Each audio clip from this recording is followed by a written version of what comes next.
Greetings, it's Iain from RTO here. Welcome to Retro Ranking, where we concentrate on songs and reminisce about songs. And I try to see if I can find any memories I've got of some of these songs. And today we've got a band that I remember their first song coming out as a 5-year-old, and I loved it, and I've loved this band ever since. And it took me a little while to go and see them, and I went and saw them last year, and I was like a kid at a sweet shop. And the band is 10cc. Formed in Stockport in early 70s. They are one of the most inventive and eclectic bands in British pop music history. Their lyrics are clever. They produce great chart-topping songs as well. You know, four of the most talented musicians you could ever come across. That's Graham Gouldman, who has wrote so many songs for other people, Eric Stewart, Kevin Godley and Lol Creme. And then along the time Rick Fenn came in, and so you've got some great, we've always had great musicians. I just love this band. I mean, Eric Stewart was a founding member of the Mindmenders. Of course, Kevin and Lol went on to do Godley and Creme. You know, they don't seem to have fallen out, because I know they still sort of get together now and again. It's great that, you know, and when 10cc are on tour, Graham always talks about Kevin, Lol and Eric with a lot of affection, which is really, really good. So here are 10 of my favourite songs by 10cc. So at number 10, we've got a single. It was released in 1976. It got to number 6 in the UK and number 5 in the USA. And it's the lovely The Things We Do for Love. It's just a classic, isn't it? This is a fine vocal from Graham. I love the harmony vocals on this. Just one of those solid tracks. And I loved it that it was a big hit in America as well. It just sums up this band and their different sort of tracks. Okay, number 9. Going to my favourite album from 1974, Sheet Music. And there's a track on there called Clockwork Creep. This is a brilliant track from Kevin and Lol. It's very dark. It's basically a song about a bomb on a plane, and the bomb is talking to the plane. It's really bizarre, but it is so quirky. I just love the song. Okay, it's a strange song to write about, but that's what I like about 10cc, and especially Kevin and Lol. They came up with some bizarre ideas, but it's absolutely brilliant song. Okay, number 8. This was a big hit in 1978. In fact, it got to number 1 here in the UK. Did well, and Holland and Belgium and New Zealand, and only got to number 44 in the US. And it's Dread Like Holiday. Love Eric's vocal on this. Now this is actually allegedly based on a real life thing. I think it was Graham Gouldman and Rick Wakeman were in Jamaica, and I love it because it goes, I don't like cricket, I love it. It's a great track from the Bloody Tourist album. Love that album, and I love that track. Okay, number 7. We're going back to the beginnings now.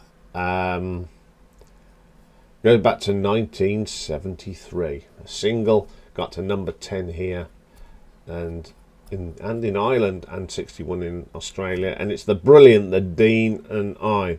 Now, I love this track. Now, it's a story about falling in love with the Dean's daughter.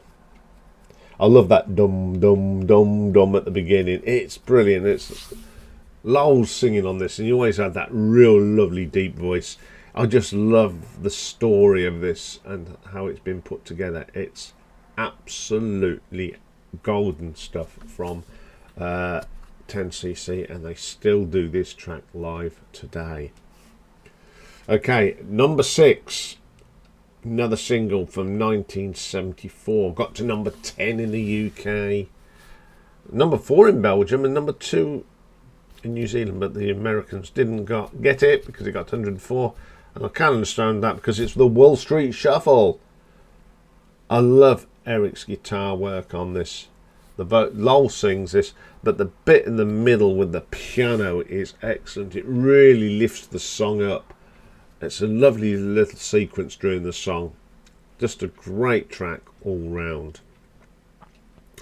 Okay, at number 5, number 1 hit from 1973, and got to number 73 in the USA. And this is the song I remember as a young lad, and it's Rubber Bullets, and it's just that dug-a-dug, dug-a-dug. I just love that. Great drumming on here from Kevin, and of course Lowell sings this, and then there's that lovely backing vocal from Kevin with that real dark, his vocal, his deeper vocal. Brilliant track, and I just love that track. Coming in at number 4, another top 10 hit for them, number 7 in 1975, Life is a Minestrone. How many bands write songs about minestrone and Parmesan cheese? Of course it's 10cc. I love that. Life is a Minestrone served up with Parmesan cheese. But it's a great track. Eric and Lowell do the vocals on this. It's just brilliant track.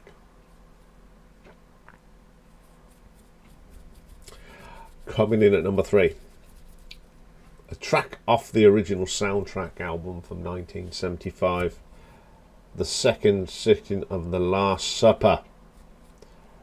I love this. It's one of the heaviest tracks that 10cc did, and when I went to see them, this is what they opened up with. You knew it was in for a good night when they open up with The Second Sitting for the Last Supper. It's just a brilliant track. It's quirky, it's got a great riff to it.